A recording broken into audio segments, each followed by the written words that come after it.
Did you know Elvis Presley recorded songs nobody remembers? Could the King's final studio sessions hold secret musical treasures fans have overlooked? Are there Elvis masterpieces hiding in plain sight? Elvis Presley's final recording sessions remain among the most poignant chapters in music history. In the shadowy corners of Graceland's jungle room and inside the hallowed walls of Nashville's RCA studio, the king of rock and roll laid down his last professional recordings while battling personal demons and declining health. Between 1976 and early 1977, just months before his untimely death in August 1977, Elvis captured moments of raw emotion, vulnerability, and occasionally flashes of the brilliance that made him a legend. Yet many songs from these sessions have faded into obscurity, overshadowed by his earlier hits and the dominant narrative of his final days. These forgotten tracks tell a different story, one of an artist still searching, still feeling, still creating, even as time ran short. The songs reveal an Elvis who, despite everything, refused to stop making music. Here are 12 forgotten gems from the King's final studio sessions, each with its own story to tell. Number 12. Way Down. Recorded in the lush surroundings of the jungle room at Graceland in October 1976, Way Down stands as Elvis Presley's last single released before his death. What makes this song so easily forgotten, despite its significance? Perhaps it's because when the single was slowly climbing the charts in summer 1977, news of Elvis's death catapulted it to number one in many countries, making it forever associated with tragedy, rather than appreciated for its musical merits. The song features a distinctive bass vocal by J.D. Sumner, whose voice drops to what was claimed of the lowest note ever recorded on a pop song at the time.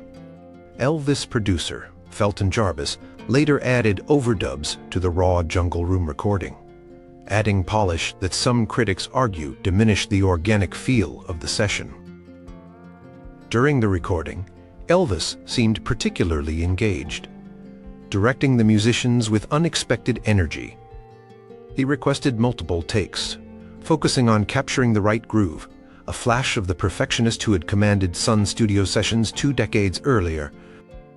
Session musicians present that day later recalled Elvis's surprising attention to detail, contradicting popular narratives about his disinterest in his later recordings. The song's lyrics about passionate love stood in stark contrast to Elvis's personal life at the time, as his relationship with girlfriend Ginger Alden experienced ups and downs. The track's arrangement, with its gospel underpinnings, fused with a contemporary country rock sound, represented Elvis's continued evolution as an artist, even in his final months. After his death, RCA quickly assembled the Moody Blue album, and Way Down became a centerpiece of Elvis's posthumous catalog, though it rarely appears on greatest hits collections today. Number 11. She Thinks I Still Care. The Jungle Room sessions of February 1976 captured Elvis in a contemplative mood, and his take on George Jones's country classic, She Thinks I Still Care, reveals an emotional depth often overlooked in discussions of his final recordings. Elvis approached this cover with surprising tenderness, his voice carrying the weight of personal experience that gave new meaning to lines about pretending to have moved on from a relationship. Recording engineer Mike Moran later commented that Elvis seemed to connect with this song on a deeply personal level, perhaps reflecting on his own failed marriage to Priscilla. The session happened during a snowstorm in Memphis, creating an isolated atmosphere at Graceland that participants described as eerily intimate. Elvis required fewer takes than usual, seeming to intuitively understand the emotional core of the song. He made subtle changes to the phrasing, extending certain notes, in a way that transformed the country standard into something uniquely his own. Background vocals were minimal, allowing Elvis's voice to stand largely alone, a rarity in his later productions that often relied heavily on backing singers to compensate for his vocal limitations. The arrangement stripped away the traditional country elements of Jones's version, replacing them with a softer, more contemplative sound that highlighted the lyrics' poignancy. RCA executives initially considered the song as a single, but ultimately relegated it to album track status on From Elvis Presley Boulevard, Memphis, Tennessee. Some music historians point to this recording as evidence that Elvis remained capable of nuanced, emotionally resonant performances even in his final years when he connected with the material. The song received little promotion and has since been overshadowed by both his earlier work and Jones's definitive version, making it one of the most overlooked performances from Elvis's final studio sessions. Number 10, For the Heart. Recorded in February 1976 during the Jungle Room sessions, For the Heart demonstrates Elvis's continued ability to rock when properly motivated. The song was written by Dennis Linda, who also penned Elvis's massive hit Burning Love, and there are similarities in the driving energy of both tracks. What makes this song's obscurity particularly interesting is that just 1 year after Elvis recorded it, teen sensations Donny and Marie Osmond covered the same song and scored a significant hit. The original backing tracks for Elvis's version used a core group of veteran Nashville musicians rather than his regular band, creating a tighter, more contemporary sound. During the recording, Elvis reportedly stopped the session multiple times, demanding more energy from the players, showing flashes of the musical director he had been in his prime. The song's lyrics about persistent love despite rejection may have resonated with Elvis's complicated romantic life at the time. Producer Felton Jarvis later revealed that Elvis initially didn't like the song when it was first presented, but something about its rhythm caught his attention during pre-production rehearsals.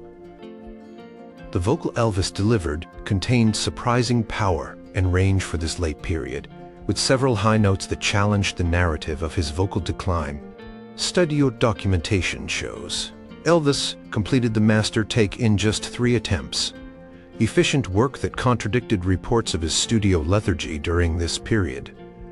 The track featured an unusual, for Elvis, synthesizer part that pointed toward his willingness to experiment with contemporary sounds. Despite its commercial potential and Elvis's strong performance, RCA positioned it as the B-side to Hurt, limiting its exposure to radio audiences. The song's arrangement, with its building intensity and dramatic middle section, provided a template that would influence future artists in the country rock genre, though few acknowledge the connection to this overlooked Elvis recording. Number 9, Danny Boy. Elvis's interpretation of Danny Boy, recorded during the Jungle Room sessions of February 1976, reveals his enduring connection to traditional ballads. This ancient Irish melody had personal significance for Elvis, who had reportedly loved the song since childhood and often sang it in private. The recording session took place late at night, after most of the scheduled songs had been completed, when Elvis spontaneously sat at the piano and began playing the melody. Musicians present described the moment as ghostly and spellbinding, with Elvis seemingly lost in the emotion of the piece. His vocal approach was notably different from his usual style, restrained with minimal vibrato, allowing the natural emotion in his voice to carry the narrative. The arrangement came together organically, with guitarist James Burton adding subtle accents that complemented Elvis's piano work without overwhelming it. Rock vocalists were instructed to remain extremely subtle, barely audible in parts, creating an intimacy rarely heard on Elvis's late-period recordings. During playback, those present noted that Elvis had tears in his eyes, a reaction that engineer Ron Olson called the most vulnerable I ever saw him in a professional setting. The song's themes of farewell and return carried poignant undertones, given Elvis's health struggles at the time, though the performance was technically flawed, with Elvis missing some notes on the piano and his voice showing signs of strain. Producer Felton Jarvis convinced RCA executives to leave it largely unaltered, arguing that the emotional authenticity outweighed technical perfection. When released on the From Elvis Presley Boulevard album, critics largely overlooked the track, focusing instead on more commercial offerings. Colonel Tom Parker reportedly opposed releasing the song at all, believing it too melancholy and old-fashioned for contemporary audiences. Today, music scholars point to this recording as evidence of Elvis's continued artistic sensitivity, even as commercial pressures and health issues mounted in his final years. Number 8. Blue Eyes Crying in the Rain. When Elvis recorded Willie Nelson's Blue Eyes Crying in the Rain in the Jungle Room in February 1976, he created one of the most stripped-down, authentic performances of his later career. The stark simplicity of this recording stands in sharp contrast to the heavily produced sound that characterized much of his 1970s output. Elvis insisted on a minimal arrangement, accompanied primarily by acoustic guitar played by himself rather than the usual full band treatment. This decision created an unusually intimate atmosphere that session guitarist John Wilkinson later described as like eavesdropping on Elvis singing to himself. The song came together in just 2 takes. The first, a complete run-through, and the second, the master version that appears on record. Between takes, Elvis spoke briefly about his mother Gladys, whose blue eyes had been one of her most striking features, suggesting a personal connection to the material that transcended mere professional performance. His vocal approach hushed, conversational, with none of the dramatic flourishes that had become his trademark, revealed an artist willing to set aside his established persona to serve the song's emotional truth. The session occurred late at night, after most scheduled recording had been completed, creating a relaxed atmosphere free from the usual time pressures. Engineer Mike Moran recalled having to quickly adjust microphone settings to capture Elvis's unexpectedly quiet delivery. The song's themes of loss and separation had particular resonance given Elvis's recent divorce from Priscilla and his increasingly isolated lifestyle. When RCA executives first heard the track, they reportedly suggested adding strings and backing vocals to make it more commercial, a suggestion Felton Jarvis successfully resisted. Though relegated to album track status on From Elvis Presley Boulevard, the recording has gained appreciation among musicians and critics in recent years as an example of Elvis's underappreciated interpretive abilities in his final years. Willie Nelson himself later commented that Elvis's version captured something ghostly and beautiful that even he hadn't found in the song. Number 7. Bitter They Are, Harder They Fall. During the Jungle Room sessions of February 1976, Elvis tackled Bitter They Are, Harder They Fall, a Larry Gatlin composition that explored themes of emotional aftermath following a relationship's end. The song's reflective, melancholy tone aligned perfectly with Elvis's personal circumstances at the time, still processing his divorce from Priscilla while navigating a series of less stable relationships. What makes this recording particularly intriguing is Elvis's decision to sing it in a higher key than his normal range, challenging himself vocally at a time when many assumed he was simply going through the motions. Session musician David Briggs later remarked that Elvis seemed unusually focused during this recording, stopping several times to discuss the song's meaning with those present. The arrangement evolved significantly during the session, beginning with a country-influenced approach before Elvis suggested stripping it back to emphasize the lyrics. This song represents one of the few times in his later career where Elvis demonstrated active involvement in the production process, reminiscent of his more engaged periods in the studio. His vocal performance combines vulnerability in the verses with unexpected power in the chorus, showing his continued ability to modulate his delivery for dramatic effect. During playbacks, Elvis reportedly sat alone in the corner of the room, eyes closed, seemingly lost in the emotions the song evoked.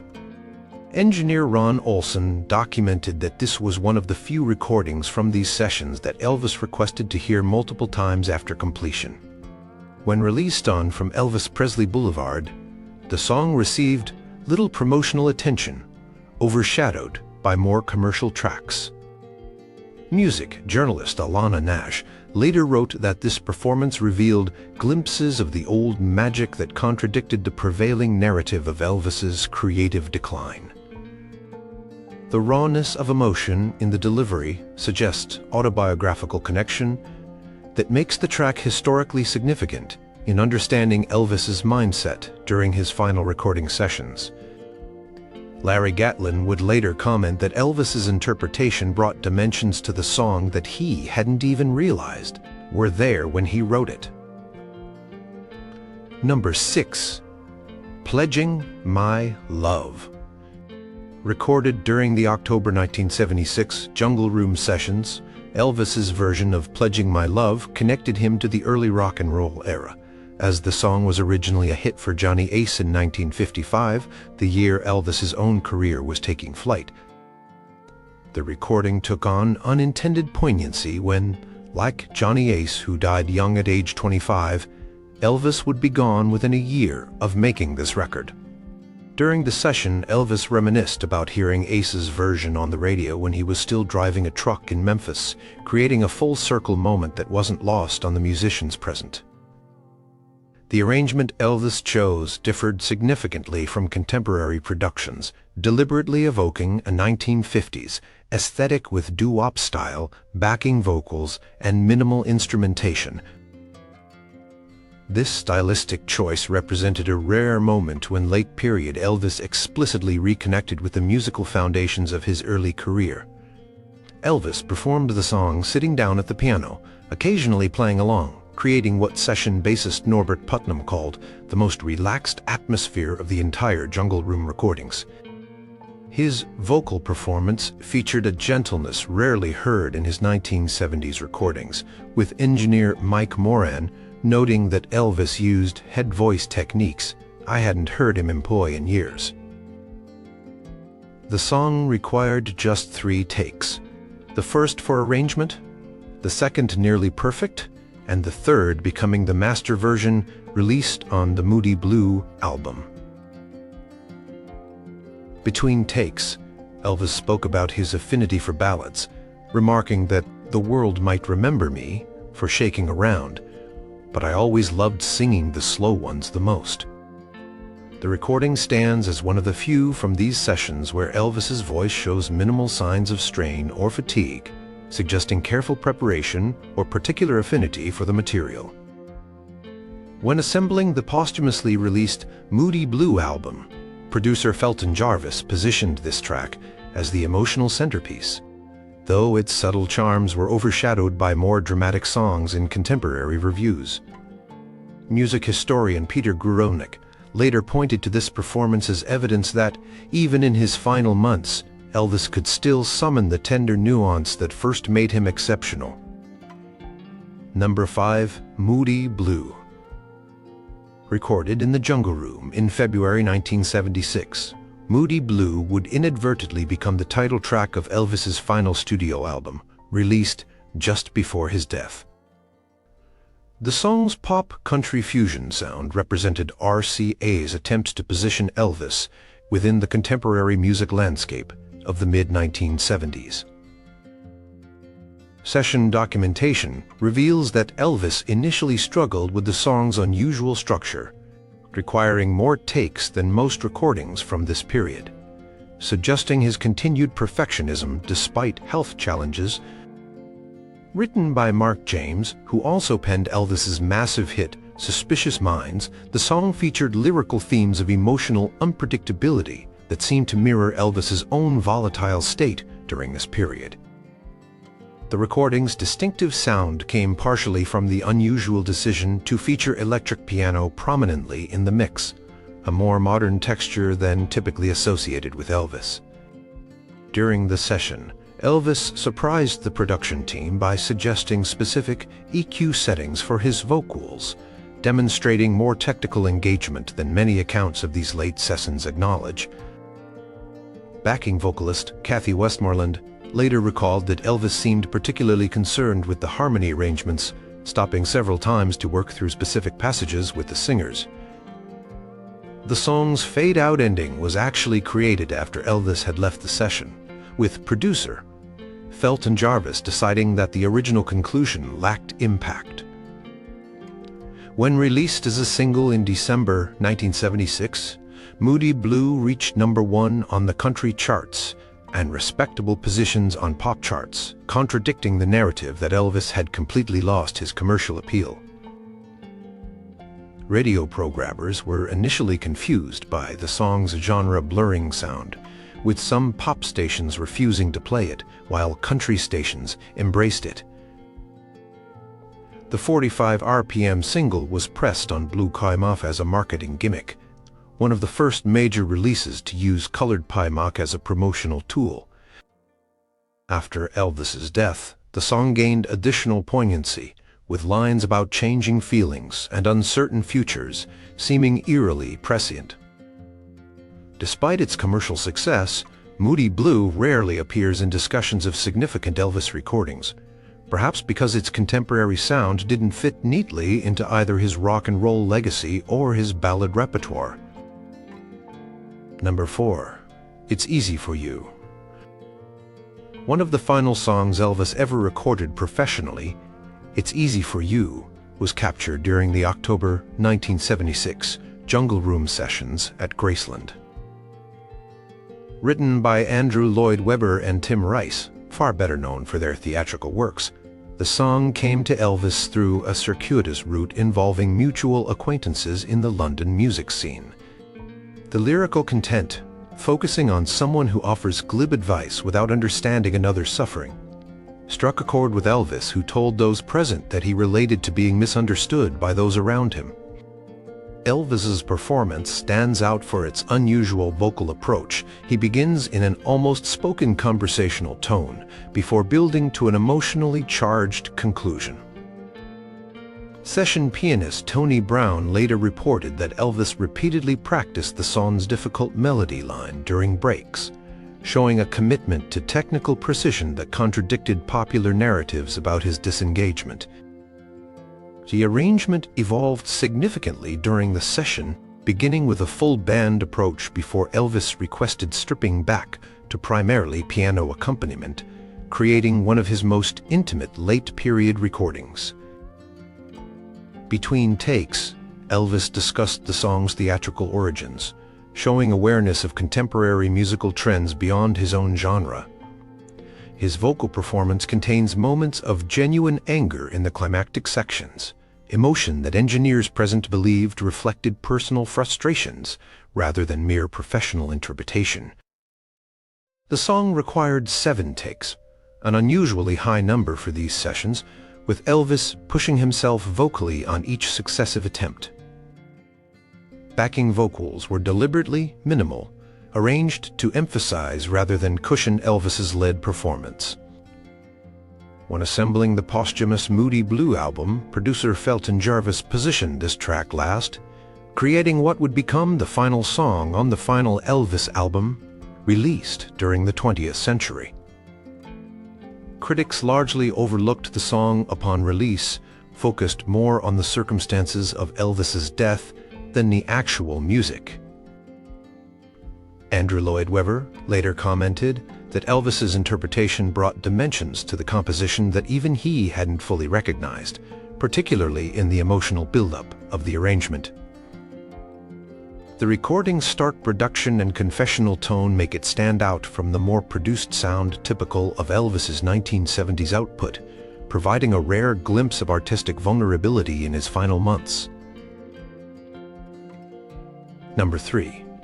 He'll Have to Go. During the February 1976 Jungle Room sessions, Elvis tackled Jim Reeves' classic, "He'll Have to Go," creating a honking reinterpretation that revealed surprising vocal strength. The connection between Elvis and Reeves ran deeper than many fans realized. Both had navigated the complicated territory between country and pop music, though following different trajectories. During the session, Elvis remarked that he had long admired Reeves' smooth baritone approach, creating a moment of artistic acknowledgement rarely documented in his later years. The arrangement that evolved during recording stripped away the lush strings of Reeves' version in favor of a more intimate piano-centered approach that highlighted the vulnerability in Elvis's interpretation. Session guitarist James Burton introduced subtle Spanish-influenced guitar fills that complemented Elvis's vocal phrasing, creating textural interest without distracting from the central performance. Engineer Mike Moran noted that Elvis insisted on singing this song standing up rather than seated, as he often was during these home sessions, suggesting he recognized the need for proper breath support for the sustained notes. The song's narrative, about a man making a phone call to a lover who's with someone else, contained emotional resonance given Elvis's complicated romantic life and persistent phone calls to ex-wife Priscilla during this period. Take 3 became the master recording, with Elvis achieving a delicate balance between restraint and emotional intensity that surprised even longtime associates. Backrack vocalists were instructed to remain extremely subtle, creating what producer Felton Jarvis called sonic shadows, rather than traditional backing harmonies. During playback, Elvis reportedly commented that the song's themes of distance and loss felt particularly relevant to his current life situation, one of few documented instances of him discussing the personal meaning of material from these sessions. When compiling the From Elvis Presley Boulevard album, RCA positioned this track toward the end of side 2, limiting its exposure to casual listeners. Critics generally overlooked the recording, though country music historian Rich Kenzel would later cite it as evidence that Elvis retained his interpretive gifts even when his personal life was unraveling. The performance stands as one of the few times in his later career where Elvis seemed to directly engage with the country music tradition that had initially influenced him, coming full circle artistically even as his life was approaching its conclusion. Number 2. I'll Never Fall in Love Again. Elvis recorded Lonnie Donegan's I'll Never Fall in Love Again, not to be confused with the Burt Bacharach song of the same title, during the February 1976 Jungle Room sessions, creating one of his most overlooked ballad performances. The song's themes of romantic disillusionment resonated with Elvis's personal circumstances, coming after his divorce from Priscilla and during a period of short-lived relationships. Session documentation reveals that Elvis requested this song specifically, rather than having it suggested by producers or publishers, a relatively rare occurrence in his later recording career that suggested personal connection to the material. The arrangement evolved organically during the session, beginning with a country-influenced approach before Elvis guided it toward a more soulful interpretation with gospel undertones. His vocal performance features surprising technical control, with engineer Ron Olson noting that Elvis executed difficult sustained notes that contradicted the popular narrative about his vocal decline. Between takes, Elvis reminisced about seeing Lonnie Donegan perform during his Army service in Germany, creating a personal connection to the song that extended beyond its lyrical content. The recording required only 4 takes, relatively efficient for these sessions, with Elvis demonstrating clear vision for how the song should develop dynamically. Backing vocalists J.D. Sumner and the Stamps provided subtle support, with Elvis directing specific harmony approaches that enhanced the melancholy tone of the piece. During playback, producer Felton Jarvis suggested additional orchestration, but Elvis insisted on maintaining the relatively sparse arrangement to preserve the emotional intimacy. When released on From Elvis Presley Boulevard, the song received almost no promotion or critical attention, overshadowed by more commercial tracks. Music journalist Alana Nash would later write that this performance contained moments of genuine emotional insight that proved Elvis remained capable of meaningful artistic expression when properly motivated. The song's bridge section features one of Elvis's most vulnerable late-period vocal moments, with a catch in his voice during the line "Memories That Never Die," that sounds unplanned yet perfectly suited to the lyrical content. Despite its artistic merits, the song remains largely unknown even to dedicated Elvis fans, representing one of many hidden gems in his vast catalog that reveal dimensions beyond his public image. Number 1. Love Coming Down. The final track on our list of forgotten Elvis songs from his last sessions is perhaps the most obscure of all. Love Coming Down, recorded during the October 1976 Jungle Room sessions and later included on the posthumously released Moody Blue album. This Jerry Chestnut composition explored themes of emotional devastation following romantic betrayal, territory that Elvis understood all too well in his personal life. The recording captures one of Elvis's most emotionally raw performances from this period, with vocal choices that prioritized communicating anguish over technical perfection. Session bassist Norbert Putnam later recalled that Elvis performed this song with his eyes closed throughout, seeming to retreat into a private emotional space that created palpable tension in the room. The arrangement features unusual chord substitutions suggested by Elvis himself, one of the few documented instances of him directly shaping the harmonic structure of a late-period recording. During a session, Elvis reportedly stopped between takes to discuss the song's bridge section, commenting that it reminded him of country songs he'd heard on the radio as a child in Tupelo. Engineer Mike Mora noted that Elvis's microphone technique during this recording was particularly thoughtful, with Elvis physically moving closer for intimate passages and stepping back slightly for more powerful moments, indicating a level of technical awareness often overlooked in accounts of these sessions. The song required 6 takes to complete, with Elvis pushing for emotional authenticity rather than technical perfection with each subsequent attempt. Backrack vocalists were instructed to remain extremely subdued until the final chorus, creating a dramatic build that heightened the emotional impact. When assembling the Moody Blue album after Elvis's death, producer Felton Jarvis positioned this track in the middle of side 2, where it was largely overlooked by critics focusing on the more upbeat material. The performance contains one of Elvis's last recorded vocal falsettos, a brief moment at the song's emotional peak that demonstrated his willingness to push his voice despite its limitation. Country jockeymer Jerry Chestnut would later remark that Elvis's interpretation found pain in the lyrics I didn't even know I'd written, testifying to Elvis's continued interpretive gifts, even at the end of his career. Though rarely discussed in evaluations of Elvis's catalog, Love Coming Down stands as evidence that even in his final recording sessions, Elvis remained capable of connecting deeply with material that reflected his own emotional truth. Could these forgotten songs change how we remember the King's final chapter? Do these overlooked recordings reveal an artist still searching for meaning through music until the very end? What other treasures might lie undiscovered in Elvis's vast catalog, waiting for new generations to appreciate them with fresh ears?